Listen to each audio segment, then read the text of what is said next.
Estamos con Edmundo Cruz, periodista de investigación muy reconocido en nuestro país y que tenemos en esta oportunidad aquí acompañándonos en esta segunda entrevista de Dialogando. ¿Cómo estás, Edmundo? Buenas tardes, con mucho gusto aquí, nuestra audiencia. Bien, hoy vamos a hablar sobre periodismo y narcotráfico, uno de los últimos casos que Edmundo Cruz viene llevando a cabo actualmente, el boom del periodismo regional y sobre todo uno de los puntos importantes del periodista, que son los 5 sentidos, en base a Rysat Kapuscinski. Edmundo, Perú ocupa esa famosa lista negra de Estados Unidos, en donde es uno de los países donde más lavado de dinero en el narcotráfico se desarrolla, ¿no? Es una dejadez del periodismo, digamos, es una falta de investigación por el aparato judicial. ¿Cuál crees tú a qué se debe esto?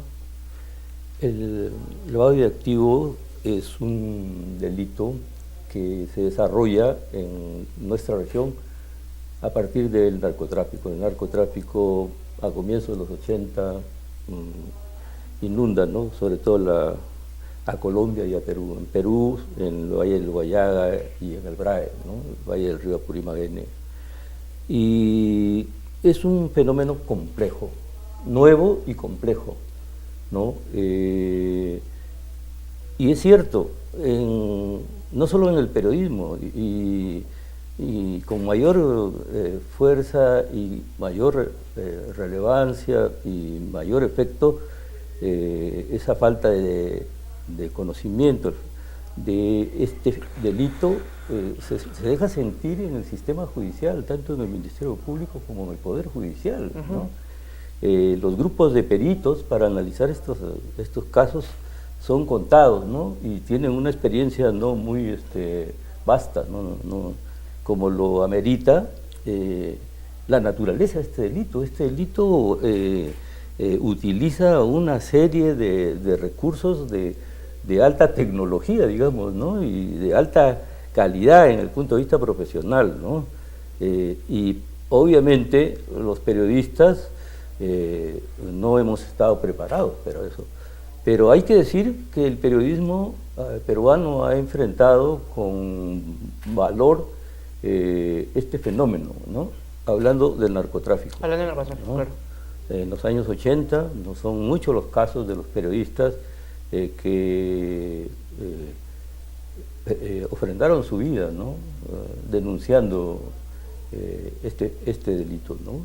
Yo pues puedo recordar a David Isuiza, ¿no?, un periodista maestro, sastre, ¿no?, de el Alto Guayaga, ¿no?, que fue uno de los primeros que entregó a la República, a un reportero de la República que visitó la zona, el nombre, el apelativo y el nombre verdadero de Demetrio Vaticano, ¿no?, Demetrio Claro, Díaz, claro, ¿no?, más conocido como Vaticano, ¿no?, que pagaba cupos, ¿no?, y que operó primero en Uchiza y después subió hacia el norte, ¿no?, hacia Campanilla, ¿no?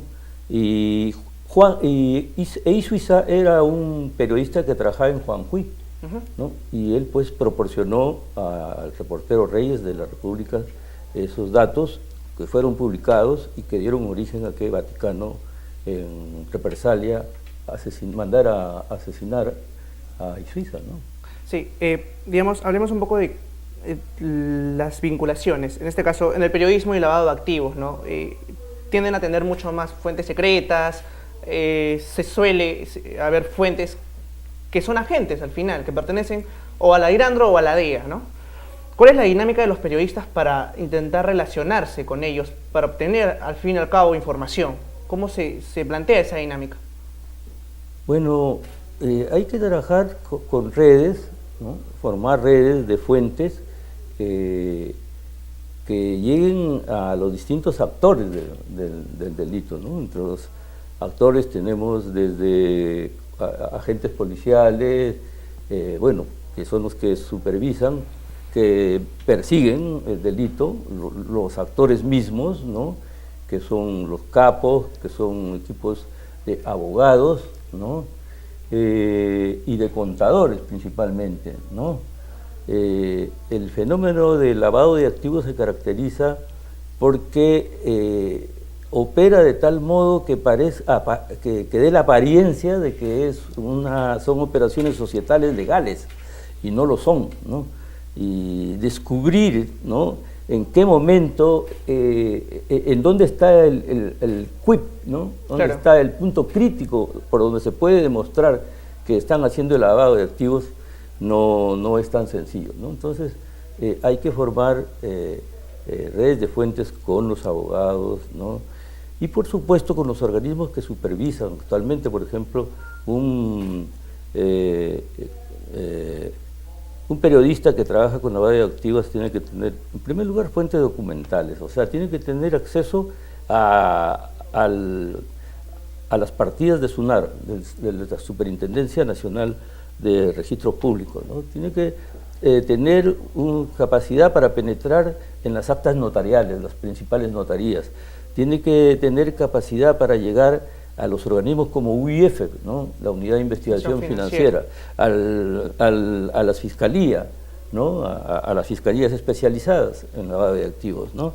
Y en el tema de la seguridad, digamos, un periodista, el Poder Judicial o el aparato judicial, ¿le brinda la seguridad del caso a los periodistas como lo podrían brindar a un agente de la IRANDRA? No, trabajar en el terreno de lavado de activos, así como en narcotráfico, supone riesgos, y bueno, los periodistas tienen formas de cómo abordar esos riesgos, ¿no? Pero de hecho, la naturaleza de ese trabajo es riesgoso, ¿no? Así es. Uno de los casos más emblemáticos de la droga en Perú, después de Fernando Ceballos Lunarejo, después de Vaticano, después de Polaco, ¿no?, es Arévalo Ramírez Eteco, ¿no? Este caso que has tenido la oportunidad de poder abordarlo a plenitud en una serie de reportajes, ¿no? ¿Cómo inicia este narcotraficante y considerado como uno de los más importantes en el país por la DEA? Bueno, ese hizo notable el año pasado porque salió a la luz la investigación que la DEA hacía y cuyo objetivo era él, ¿no? Pero ligado a él una serie de personajes, inclusive políticos, ¿no?, como Joaquín Ramírez, ¿no? Él pues es un personaje que vive entre Tocache y Panamá, ¿no?, y que tiene amplia experiencia en el trabajo de lavado de activos, ¿no? Él opera a través de una cadena de empresas, ¿no? Pueden ser empresas, pueden ser grifos, pueden ser empresas de transporte, de transporte terrestre, de transporte aéreo, ¿no? De hecho tiene el control, ¿no? Y toda una rama de empresas. El lavado de activos juega mucho con las creación de empresas. Sí, con las redes de empresas, ¿no?, con las redes falsas, digamos, ¿no? Por ejemplo, se crean para lavar activos. El lavado de activos es como una ficha, ¿no?, que tú le pones un vaso o pones en la mesa varios vasos y comienzas a jugar, ¿no? Los vasos son como la cobertura, son como las empresas que cubren ese dinero sucio, y ese dinero sucio va corriendo, ¿no? Tú pasas de un vaso a otro y tú no lo ves, pero el dinero está ahí, oculto, ¿no? El trabajo consiste precisamente en destapar el vaso, en voltear el vaso, y ese es el trabajo no solo del periodista, de los policías, de los agentes especializados, ¿no? En fin, de todas las profesiones que tienen que ver, ¿no?, con este tipo de trabajo, ¿no? Miguel Arévalo Ramírez Eteco es primo del alcalde de Tocache, ¿no?, el famoso David. Que actualmente, hace pocas semanas, ha sido detenido, así es, ¿no?, y que ya tiene detención preventiva, ¿no? El alcalde de Tocache estaba señalado por la Policía Peruana Antidrogas y investigado por la propia DEA como parte de la red de Eteco, ¿no? Y sin embargo esa investigación en el terreno nacional avanza muy lentamente, ¿no? ¿Por qué? Bueno, obviamente por el poder del dinero, ¿no? Si usted va a Tocache, ¿no?, va a encontrar que todo el sistema judicial está controlado por EPECO, ¿no? Y el propio municipio, ¿no?, él era alcalde de Tocache, ¿no?, estaba controlado. Actualmente incluso hay un caso grave, ¿no?, de la exalcaldesa de Tocache, ¿no? No recuerdo ahorita su nombre, que fue una alcaldesa que marcó distancia con el narcotráfico durante su gestión, que por eso mismo fue enjuiciada y actualmente realmente está abrumada de sentencias en su contra. Ella tiene una emisora radial. En Tocache. Sí, en Tocache, que combate el narcotráfico y por supuesto ahorita tiene ante sí una multa millonaria, ¿no? Y felizmente ahora con la captura de este alcalde se abre una situación nueva para ella, ¿no? Esta operación denominada Los Intocables, ¿no?, por la DEA, llega finalmente a descubrir las conexiones, los nexos entre Miguel Arévalo Ramírez y Fidel Ramírez, ¿no?, el rector de la Universidad Alas Peruanas y tío del congresista Joaquín Ramírez. Cuando la República aborda esos nexos, finalmente descubre las empresas de Joaquín Ramírez, que al final llegan a ser muchas. ¿Cuál es el más, digamos, álgido que llegaron a investigar en conjunto con Ojo Público sobre ese tema? Bueno, este tipo de investigaciones supone alianzas, ¿no? Los periodistas tienen que establecer contactos y acuerdos con las organizaciones que investigan el fenómeno, ¿no? Y por supuesto el periodista tiene que encontrar formas de observar y de detectar el fenómeno, ¿no?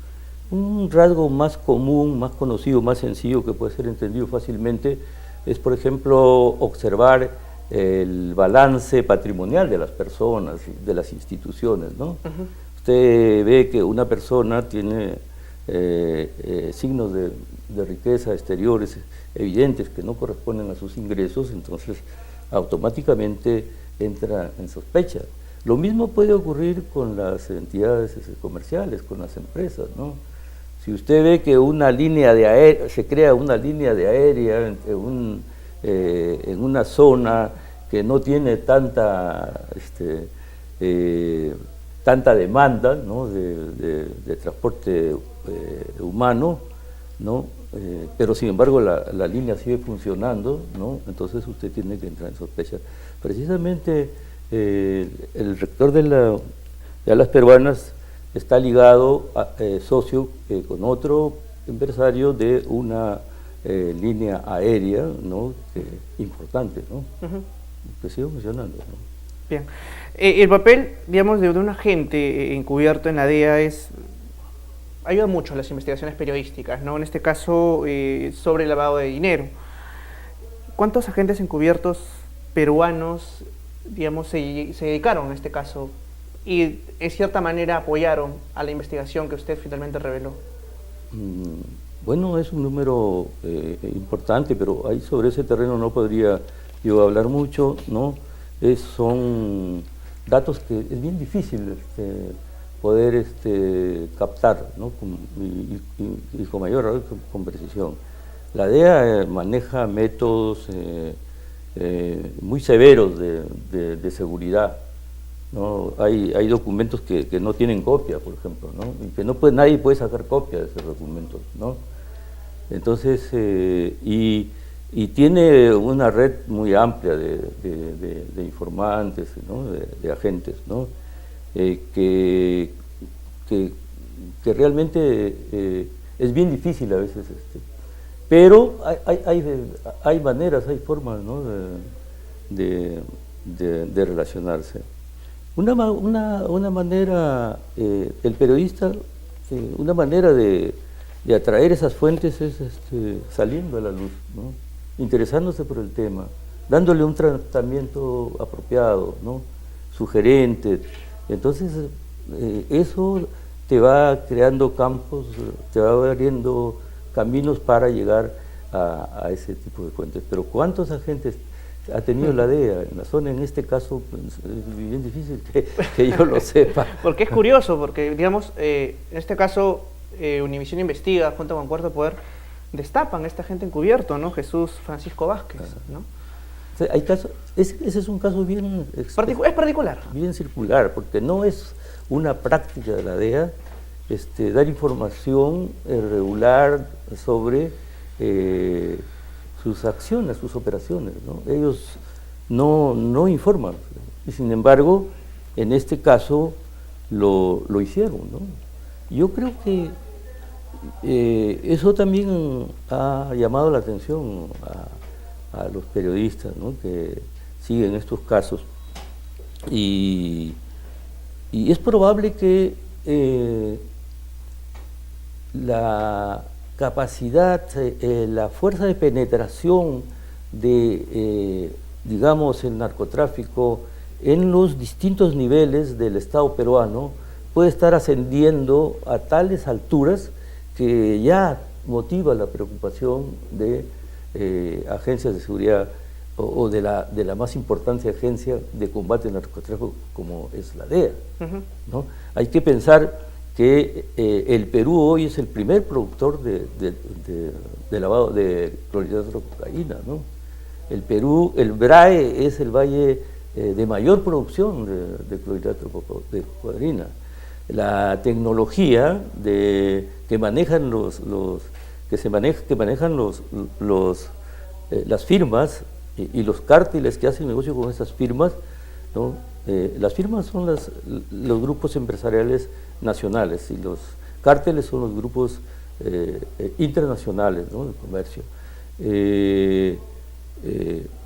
Y la tecnología que manejan, o sea, el narcotráfico es toda una empresa, ¿no? O sea, tiene científicos a su servicio, ¿no? Expertos en química, ¿no?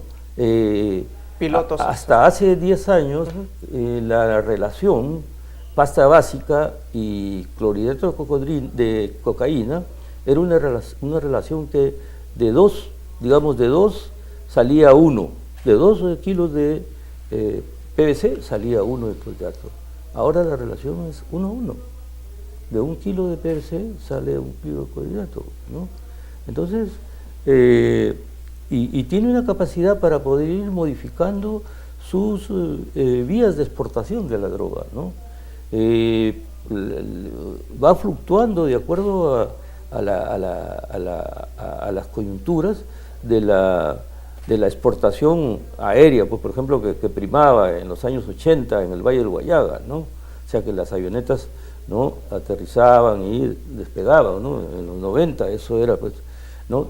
Todo eso, la avioneta desapareció en la década del 2000, ¿no? En la primera década del 2000, ¿no? Para ser reemplazada por el mar, ¿no?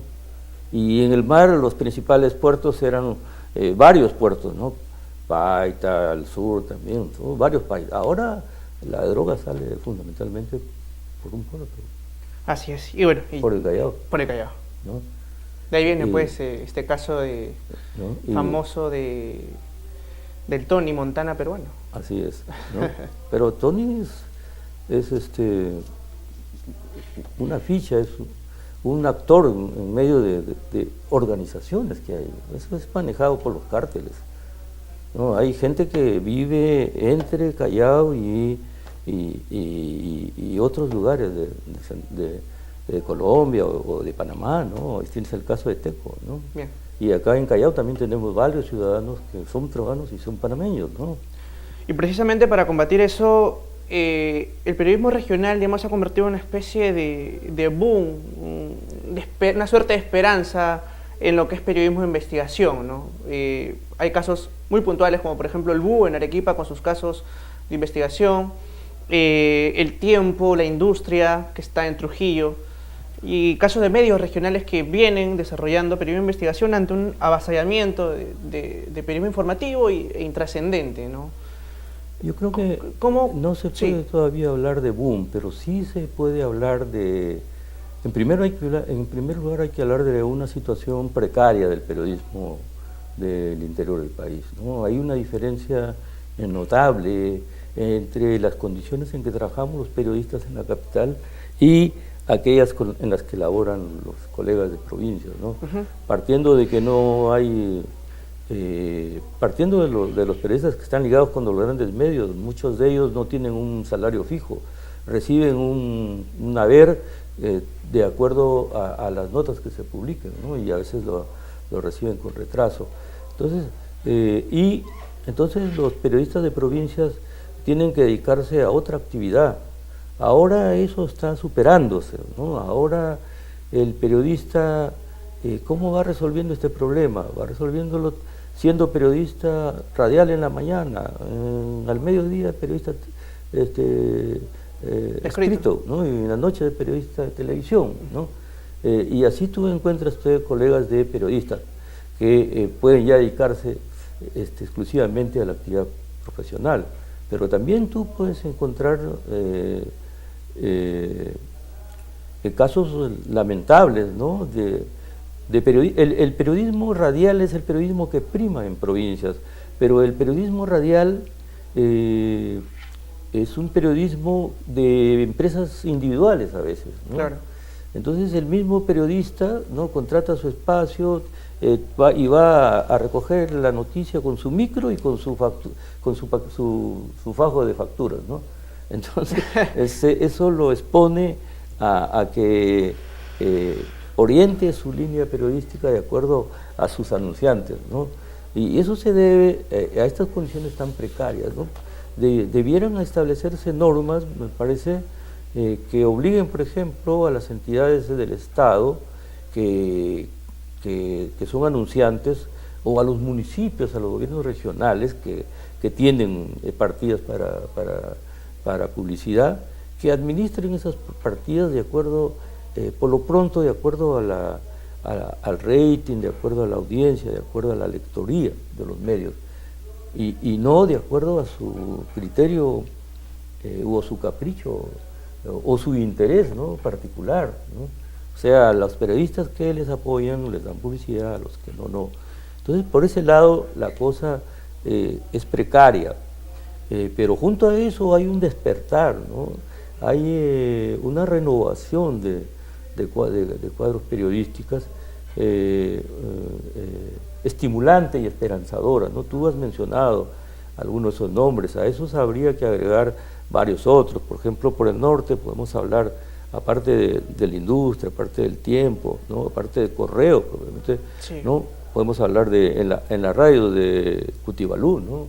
Cutibalú es un caso interesante, de un periodismo independiente que mantiene una línea coherente, ¿no?, ligada a los principios profesionales, de hacer noticia con lo que es de interés social y de bien común, ¿no? Porque ahora la noticia se hace de acuerdo a lo que le gusta al público, y tras de esa receta, en realidad, lo que se busca, dónde se vende más, ¿no? Sí. ¿No? Y más fácil, más rápido, ¿no? Cutibalú es un medio, yo creo, paradigmático, ¿no?, de lo que, y además ellos se autosostienen, ¿no?, que es difícil, ¿no? Se autosostienen, por supuesto administran publicidad, una publicidad no muy significativa, de grandes firmas, pero una publicidad que mantiene, y con gran esfuerzo los periodistas son los que se turnan en la dirección del medio. Hay una cultura horizontal en medios como Cutibalú. Cutibalú es un ejemplo de lo que puede hacerse y de lo que puede estar ocurriendo en algunas zonas, porque también en Ayacucho ha habido experiencias interesantes, ¿no?, de Radio Guay, ¿no? Hubo un diario también que tuvo presencia, creció, pero ahora ha sido comprado por un poder regional, ¿no?, o nacional. En su última visita, claro, en su última visita a Huancayo con la Fundación Gustavo Mome, que busca promover de cierta forma y mejorar las capacidades de los periodistas regionales, ¿no? ¿Cuál fue la experiencia en Huancayo, esta última que usted tuvo? Bueno, lo que ha ocurrido en Huancayo o lo que se organizó en Huancayo fue un taller macrorregional Centro, en la que participaron 20 periodistas de los 5 departamentos de esa macrorregión. Estamos hablando de Ayacucho, de Junín, de Huánuco, de Pasco y de Huancavelica, ¿no? Entonces, a todos ellos se les concentra por 2 días en Huancayo, y con ellos se realiza un taller presencial. En este caso fue de 2 días y medio, ¿no? Pero antes de ese taller presencial hay un mes de taller a distancia, preparatorio, ¿no?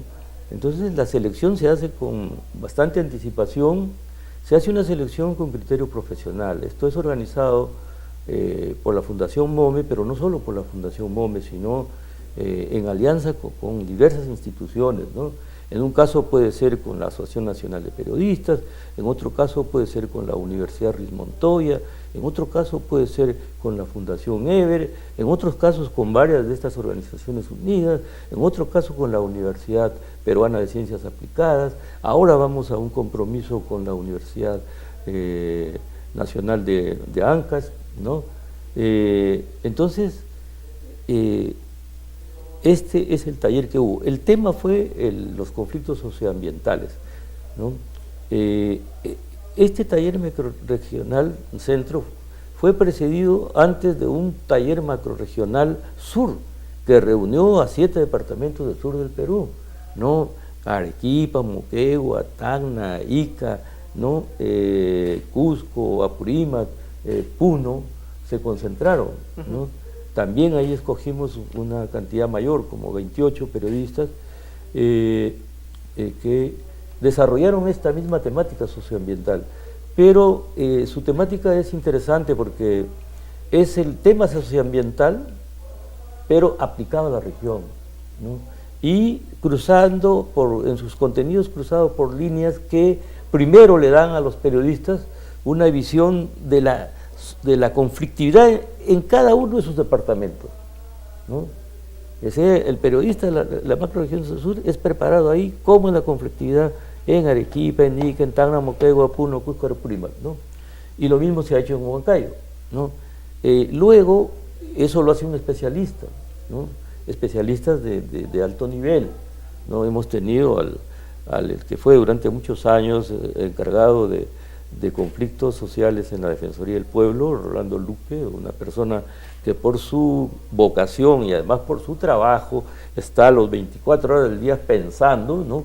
¿Qué pasa? ¿Cuál es el conflicto del día? ¿No? Esa es su vida y ahora sigue en el mismo campo, pero ya no desde los organismos de la función pública, ¿no? Y llevamos luego para... la otra línea es cuál es la situación económico-financiera de la macrorregión, ¿no? Por ejemplo, en el sur, ¿cuáles son las inversiones mineras que van a venir, ¿no? ¿Cuáles son las proyecciones, ¿no? ¿Qué beneficios reciben los trabajadores, etcétera, etcétera? Se analizan los problemas no solamente del punto de vista del trabajador, del comunero, sino también considerando los criterios empresarios, de desarrollo, ¿no? O sea, se maneja una línea profesional, racional, no, estos talleres no son talleres de capacitación tipo de tendenciosos, ¿no? Los cursos son para todos los medios, sin discriminación. La única exigencia es que estén en un medio, que estén trabajando los temas, ¿no? Y que tengan más o menos un currículum que justifique su preparación, ¿no? Precisamente por eso, ¿no? Porque digamos, siempre o casi siempre ha habido cierta discriminación a los periodistas empíricos y enfrente de la otra vereda estaban los periodistas teóricos, ¿no? Que no eran muy considerados y que solían tener malas mañas para poder ejercer el periodismo con el famoso contrato por concepto de publicidad de alguna municipalidad o gobierno regional, ¿no? Esta fundación y estas actividades busca desterrar ese tipo de ideas. Claro, es un trabajo de largo aliento, ¿no? Porque este tipo de formación no se hace en 1 año, en 2 años, en 3 años, es un trabajo de mediano y largo plazo. Lo interesante es que, esto ha comenzado el 2014, pese al poco tiempo, se van sintiendo resultados alentadores, ¿no? Por ejemplo, hemos ido evolucionando por las propias exigencias y de los propios periodistas, ¿no? Perfeccionando nuestro formato de formación, ¿no? No comenzamos haciendo cursos a distancia, ahora los hacemos a cursos a distancia. Eso es bueno. Lo hacemos de una aula virtual que nos proporciona la Universidad Ruiz Montoya, con un profesor, ¿no? En los productos, cada taller debe tener un producto, ¿no? O sea, estos talleres macrorregionales socioambientales que se han realizado en el sur, en el centro, luego los próximos meses se realizará en el norte, ¿no? Después en el oriente, ¿no? Buscan productos concretos. El producto concreto de estos talleres es un proyecto de investigación sobre conflictividad en sus macrorregiones, ¿no? Entonces, el periodista a veces comienza con un proyecto que es una generalidad, pero a través del curso virtual va conociendo cómo se prepara un proyecto, ¿no? Un proyecto tiene que ser de un tema de utilidad social, un tema concreto, ¿no? Y un tema factible, ¿no? Entonces, ellos ahí comienzan a trabajar en el curso virtual su proyecto con una asesoría de periodistas desde Lima, claro, ¿no? Que a través del aula virtual van asesorándolos, ¿no? Entonces es interesante cómo ellos van presentando temas ya concretos relacionados con su región y van apareciendo ahí, por ejemplo, temas de contaminación. En el centro hemos recogido una serie de proyectos sobre contaminación en el río Guayaga, etcétera. En el Puno tuvimos una cantidad, en el taller del sur, una cantidad abrumadora de proyectos de investigación de Puno, ya de nivel respetable, ¿no? Entonces, esos son resultados alentadores que van obteniendo. Finalmente esa es la riqueza, ¿no? La variedad de temas que se puede abordar desde el ángulo periodístico. Profesor, estar, ver, oír, compartir y pensar, ¿no? Digamos, esta visión de Ryszard Kapuscinski, ¿usted cree que sigue vigente en la actualidad? Por supuesto, Kapuscinski es un maestro de todas las épocas, creo. Es un periodista, polaco, ¿no? Que privilegiaba el periodismo en el lugar de los hechos, ¿no? En el lugar de los hechos, y es conocido pues porque es un periodista que nos ha dejado grandes crónicas de las principales guerras. Sí. En las últimas décadas, ¿no? Y no solamente nos ha dejado eso, sino su experiencia, que está volcada en varias obras. Y tú me preguntas sobre su vigencia. Los sentidos. Sí, claro, cinco sentidos.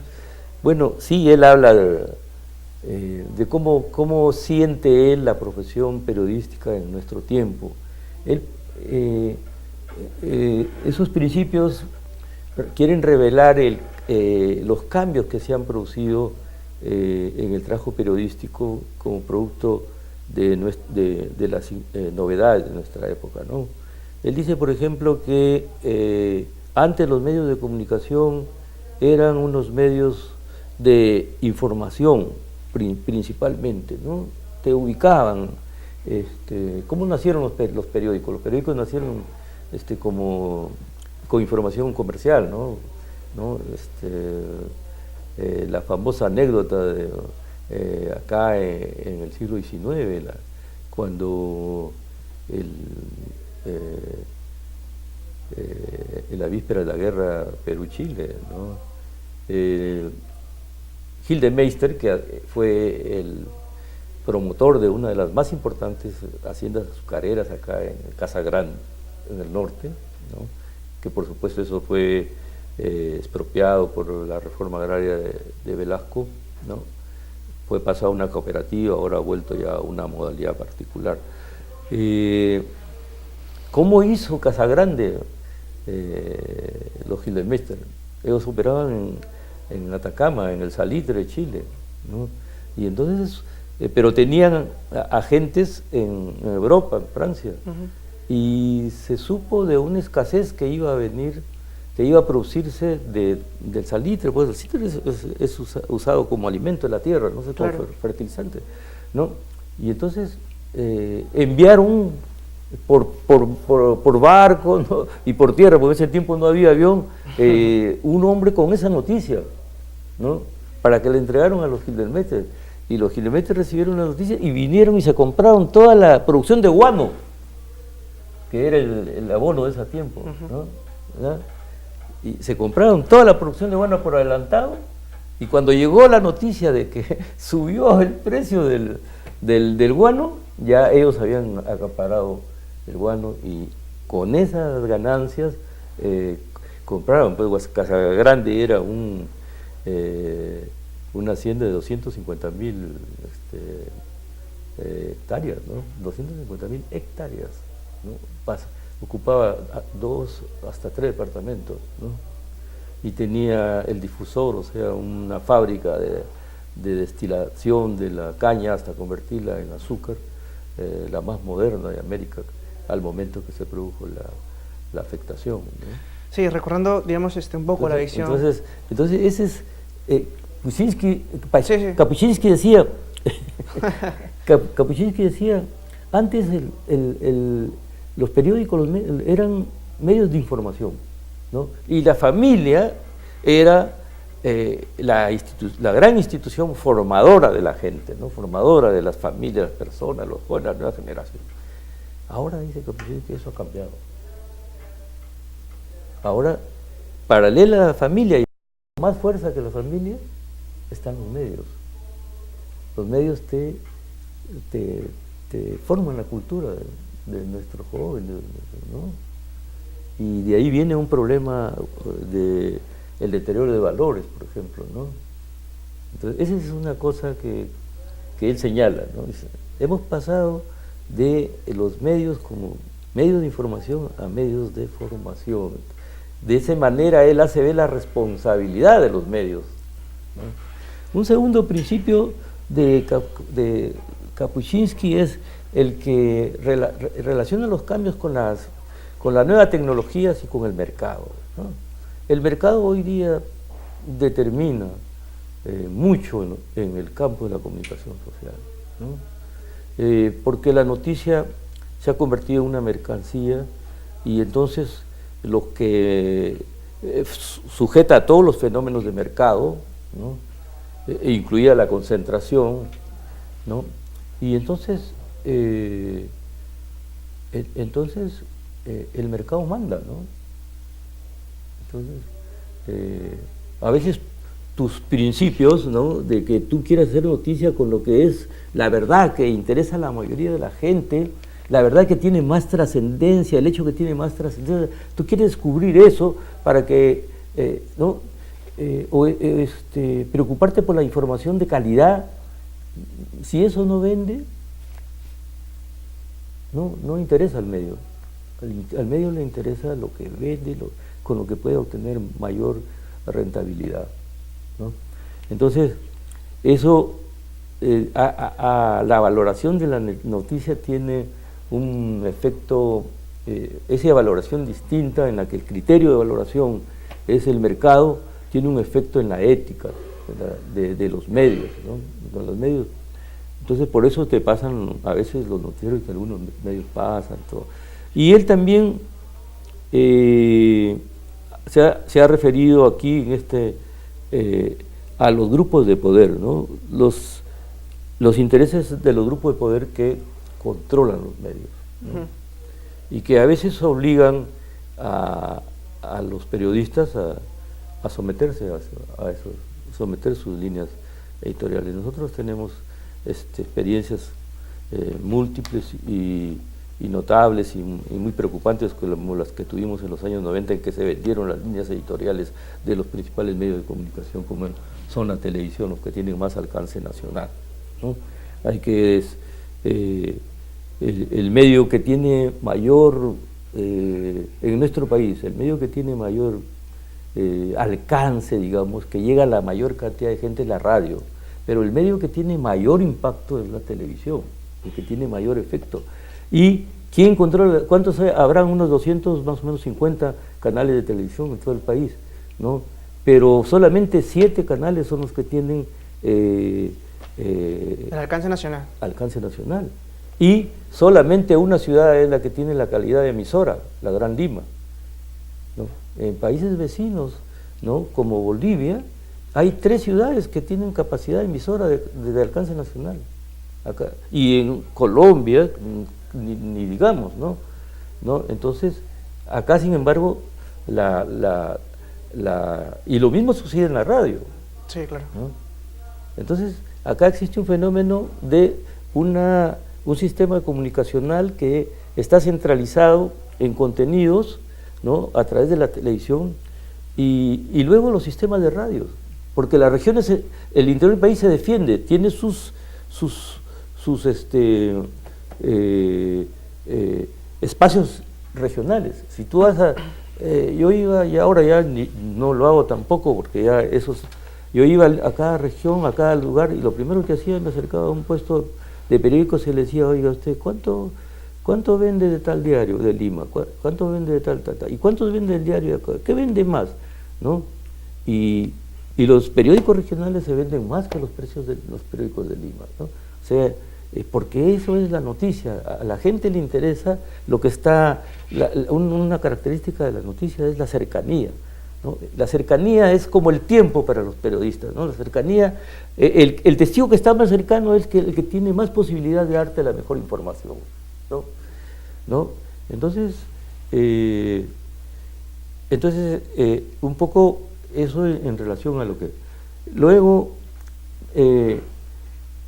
Kapuscinski habla de otro sentido, ¿no?, que es el valor literario, ¿no?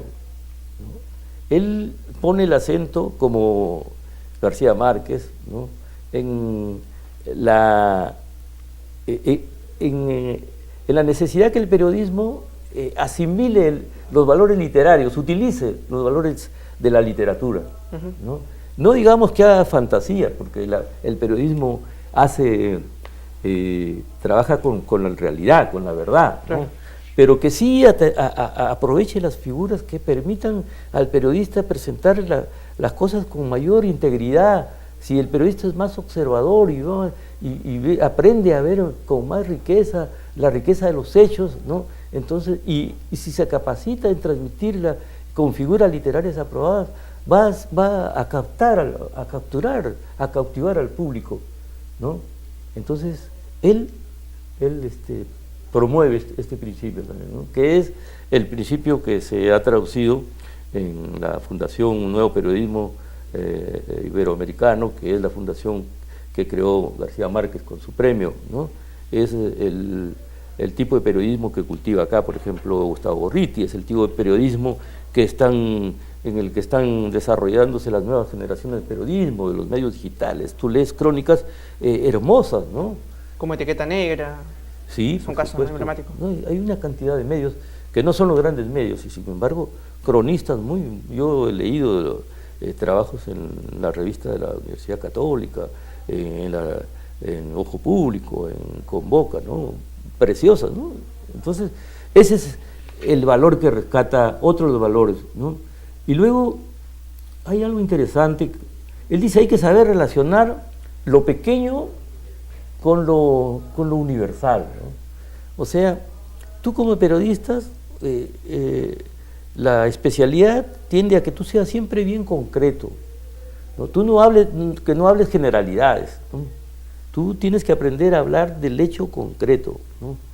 Y él dice, sí, tenemos que hacer eso, pero la mirada debe ser a aquellos hechos concretos que tienen un valor universal, que son la muestra de algo más grande, más trascendente, ¿no? Entonces, tú puedes contar la historia de un desconocido, de un paria de la sociedad, y sin embargo, lo que prima pintas, lo que describes, lo que captas, lo que descubres, es algo que tiene valor no solo en él es el paradigma de algo más grande, más general. El periodista tiene que... Ese es el sentido de valor social que tiene desde que nació, pero el periodismo tiene que ser un periodismo no para ti, ¿no? Un periodismo para la sociedad, para los demás, ¿no? A veces con el desarrollo de la tecnología se ha pensado que el periodismo no tiene porvenir, ¿no? Que el periodismo irá desapareciendo. Y de hecho, en estos últimos tiempos, en las universidades tú encontrabas, yo he sido profesor hasta hace 2 años, ¿no? Que en la especialidad de periodismo disminuía la cantidad de postulantes, ¿no? Ahora eso está, no sé cómo estará, ¿no? Y entonces, muchos creían que el periodismo... Y no es así, porque la nueva tecnología lo que ha hecho es multiplicar, ¿no? Los emisores, ¿no? Ahora cualquier persona puede emitir un mensaje, ¿ya? Pero no todas las personas pueden emitir noticias. Las noticias en el sentido... ¿La noticia qué es? La noticia es algo que es útil, no a ti, es útil a la sociedad, ¿no? Y saber seleccionar esa noticia útil a la sociedad requiere una destreza, requiere una formación, requiere una capacidad que ahora se va a hacer más necesaria. ¿Por qué? Porque precisamente las nuevas tecnologías han multiplicado la cantidad de información en general, pero no de noticia, ¿no? Entonces, ahora se van a necesitar más profesionales que conviertan esa información en noticia, ¿no? Entonces, y el periodismo es novedad, el periodismo es innovación, es buscar lo nuevo. Yo trabajo en los últimos años, desde hace 30 años, en periodismo de investigación. Yo comencé a trabajar en periodismo de investigación a los 50 años de edad.